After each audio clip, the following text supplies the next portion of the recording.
समय अमूल्य है। गौतम बुद्ध की सीख। गौतम बुद्ध कहते थे कि समय अमूल्य है। गौतम बुद्ध के कई शिष्य थे, उनमें एक बूढ़ा शिष्य भी था। वह बूढ़ा शिष्य भी बुद्ध के साथ ही रहता था। इस शिष्य स्वभाव बहुत ही भोला भाला था। एक दिन बुद्ध उस बूढ़े शिष्य के पास पहुंचे और उससे पूछा कि आपकी उम्र कितनी है? वृद्ध शिष्य बोला कि करीब 70 साल होगी। बुद्ध ने मुस्कान के साथ कहा कि नहीं, आप ये सही उम्र नहीं है।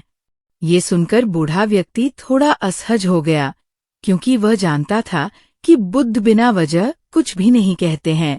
अगर बुद्ध ये बात कह रहे हैं तो इसका भी कुछ मतलब है। उस शिष्य ने बुद्ध से कहा कि मैंने तो मेरी उम्र सही बताई है। मेरे बाल सफेद हो गए हैं, दांत गिर गए हैं, मेरे पोते पोती है, मैं 70 वर्ष का ही हूँ। उसकी बात सुनकर बुद्ध ने कहा कि मेरे हिसाब से तुम्हारी उम्र 1 साल है। ये बात बूढ़े व्यक्ति ने कहा कि आप ऐसा क्यों कह रहे हैं? बुद्ध ने उसे समझाते हुए कहा कि सच तो ये है कि तुमने जो 69 साल दुनियादारी में व्यतीत किए हैं, वो तो व्यर्थ ही थे। जब से तुमने धर्म को खोजना शुरू किया है, जब से तुम सदाचारी हुए हो, जब से तुमने ध्यान करना शुरू किया है, तब से ही तुम्हारा जीवन शुरू हुआ है, और ये सब तुमने 1 साल पहले ही शुरू किया है, यानी तुम्हारी उम्र 1 साल है। बुद्ध ने यहाँ संदेश दिया है कि समय अमूल्य है और हमें एक एक पल का उपयोग सही तरीके से करना चाहिए।